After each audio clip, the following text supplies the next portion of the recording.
Welcome to my channel మీతో creative Lakshmi.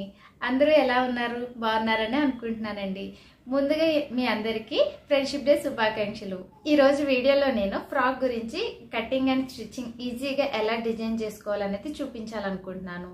Frock అంటే normal frock కాదండి, సింగిల్ షోల్డర్ ఫ్రాక్. ఒకవైపు షోల్డర్ ఉంటుంది, ఇంకొక వైపు స్ట్రిప్ పెట్టి ఎలా స్టిచ్ చేసుకోవాలనేది ఈ వీడియోలో మీకు నీట్గా అర్థమయ్యేలా చెప్తాను. అది చూడడానికి కొంచెం డిఫరెంట్గా ఉన్న స్టిచ్ చేయడం అనేది చాలా ఈజీ.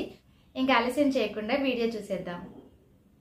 ముందుగా నేను ప్రింటెడ్ ఫ్యాబ్రిక్ని 1 మీటర్, ప్లెయిన్ ఫ్యాబ్రిక్ని 1/2 మీటర్ అండ్ లైనింగ్ ఫ్యాబ్రిక్ని 1/2 మీటర్ తీసుకున్నాను. ఇప్పుడు లైనింగ్ ఫ్యాబ్రిక్ పైన మెజర్మెంట్స్ తీసుకోవాలి. లెంగ్త్ 8 ఇంచెస్, లూజ్ 7 ఇంచెస్ దగ్గర మార్క్ చేసుకోవాలి. ఇలా మార్క్ చేసుకున్న తర్వాత కట్ చేసుకోవాలి. కట్ చేసుకున్న ఫ్యాబ్రిక్కి ఇప్పుడు షోల్డర్ మార్క్ చేసుకోవాలి. షోల్డర్ లూజ్ అనేది నేను 4.5 ఇంచెస్ దగ్గర మార్క్ చేసుకున్నాను. నెక్ విడ్త్ అనేది 2 ఇంచెస్ దగ్గర మార్క్ చేసుకోవాలి. నెక్ డెప్త్ అనేది 3 ఇంచెస్ దగ్గర మార్క్ చేసుకోవాలి. ఇప్పుడు ఈ అన్నిటినీ స్క్వేర్లా డ్రా చేసుకోవాలి. ఆర్మ్ డౌన్ 4 ఇంచెస్ దగ్గర మార్క్ చేసుకోవాలి. ఇప్పుడు ఈ ఆర్మ్ డౌన్ కూడా స్క్వేర్లా మార్క్ చేసుకోవాలి. ఇలా మార్క్ చేసుకున్న తర్వాత ఒక 1 ఇంచెస్ అనేది క్రాస్గా డ్రా చేసుకొని ఆర్మ్ షేప్ డ్రా చేసుకోవాలి. ఇలా డ్రా చేసుకున్న ఆర్మ్ షేప్ని కట్ చేసుకోవాలి.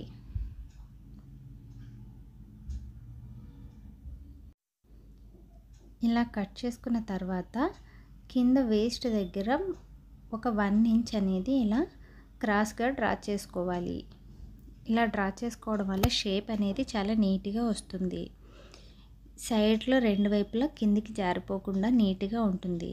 దీన్ని ఆపోజిట్ సైడ్లో ఫోల్డ్ చేసి ట్యాప్ చేస్తే మనకి మార్కింగ్ అనేది 2 సైడ్స్ పడుతుంది. చూడండి, ఆటోమేటిక్గా 2 సైడ్ అనేది మార్కింగ్ కనిపిస్తుంది. ఇప్పుడు నేను షోల్డర్ అనేది ఒకవైపు పూర్తిగా కట్ చేసేస్తున్నాను. నేను స్టిచ్ చేసే ఫ్రాక్కి 1 సైడ్ షోల్డర్ ఉంటుంది, ఇంకొక వైపు స్ట్రాప్లా ఉంటుంది. అందుకనే నేను ఇప్పుడు ఒక సైడ్ షోల్డర్ పార్ట్ అంతా డ్రా చేసుకొని కట్ చేసేస్తున్నాను.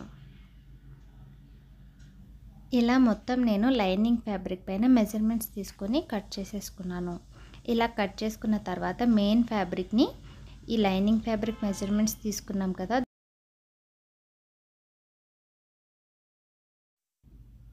ఇప్పుడు బాటమ్ పార్ట్ కట్ చేసుకోవాలి. బాటమ్ పార్ట్ కోసం నేను లెంగ్త్ 13 ఇంచెస్ దగ్గర మార్క్ చేసుకోవాలి.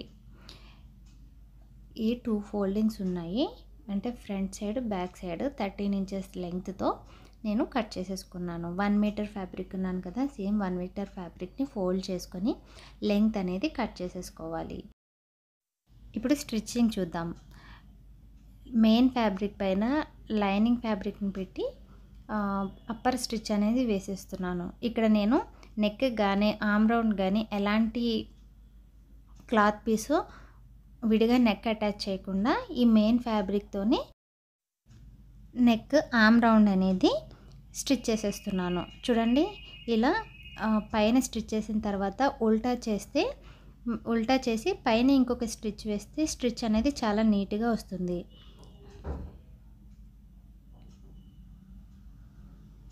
చూడండి, ఆర్మ్ రౌండ్ అనేది ఎంత నీట్గా వచ్చేసింది.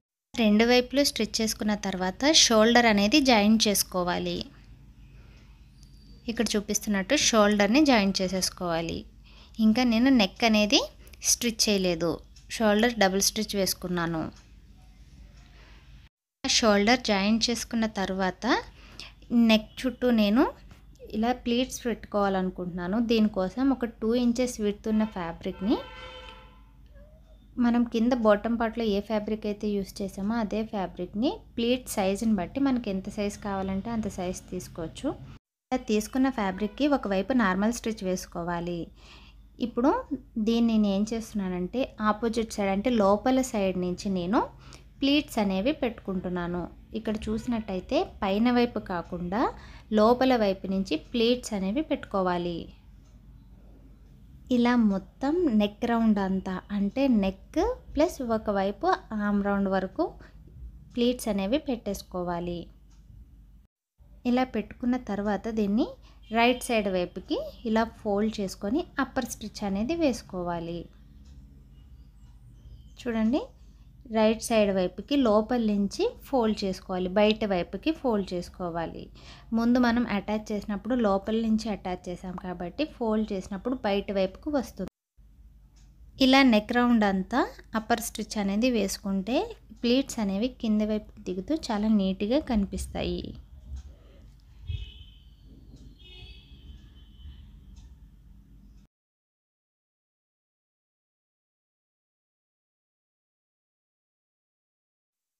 చూడండి, ప్లీట్స్ అనేవి బయట వైపుకి ఎంత నీట్గా వచ్చినాయో. ఇప్పుడు మనం బాటమ్ ఫ్యాబ్రిక్ని గ్యాదర్స్ తీసుకోవాలి. ఈ గ్యాదర్స్ కోసం 5 నెంబర్ స్టిచ్ పెట్టుకొని ఒక స్టిచ్ వేసుకోవాలి. ఇలా స్టిచ్ వేసుకున్న తర్వాత థ్రెడ్ని 2 లేయర్స్ కింద విడివిడిగా తీసి ఒక లేయర్ని పట్టుకొని ఇంకొక లేయర్ని ఇలా జరుపుతూ ఉంటే గ్యాదర్స్ అనేవి వస్తాయి. నా ప్రీవియస్ వీడియోలో ఓన్లీ గ్యాదర్ స్టిచ్ చేయడం కూడా చూపించాను, ఒకసారి చూడండి. ఇలా మొత్తం ఫ్యాబ్రిక్ని మన బాడీ పార్ట్కి సరిపడంత లూజ్తో గ్యాదర్స్ని అడ్జస్ట్ చేసుకుంటూ ఈ బాడీ పార్ట్కి ఈ గ్యాదర్స్ని స్టిచ్ చేసుకోవాలి. ఇలా రెండు వైపులా ఈ గ్యాదర్స్ని అటాచ్ చేసుకోవాలి. ఇలా రెండు వైపులా అటాచ్ చేసుకున్న తర్వాత ఆర్మ్ రౌండ్ దగ్గర సైడ్ స్టిచ్ అనేది వేసుకోవాలి. ఇలా మొత్తం మనకి ఎంత లూజ్ కావాలో అంత లూజ్ ఉంచుకొని పైనుంచి కింది వరకు స్టిచ్ అనేది వేసుకోవాలి. ఇప్పుడు ముందుగా మనం గ్యాదర్స్ తీసుకున్న ఫ్యాబ్రిక్ ఉంది కదా, దానికి కింది వైపు ఫోల్డ్ చేసుకొని స్టిచ్ అనేది వేసుకోవాలి. చూడండి, ఇక్కడ మొత్తం మనము గ్యాదర్స్ అనేవి అటాచ్ చేసుకొని కింది వైపు కూడా ఫోల్డ్ అనేది చేసేసుకున్నాము.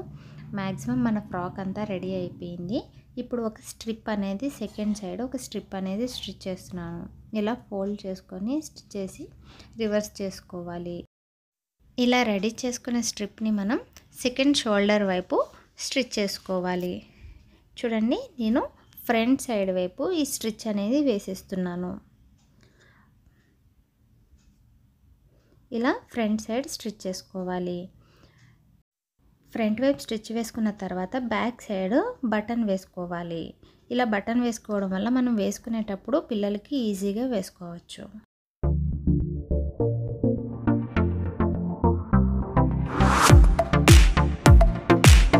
ఈ వీడియో కనుక మీకు నచ్చినట్లయితే లైక్ చేయండి, షేర్ చేయండి, సబ్స్క్రైబ్ చేసుకోండి. సబ్స్క్రైబ్ చేసుకున్న తర్వాత పక్కనే ఉన్న బెల్ ఐకాన్ మాత్రం క్లిక్ చేయడం మర్చిపోకండి. అది క్లిక్ చేస్తే నెక్స్ట్ అప్కమింగ్ ఏ వీడియోస్ పెట్టినా మీకు నోటిఫికేషన్ అనేది వస్తుంది.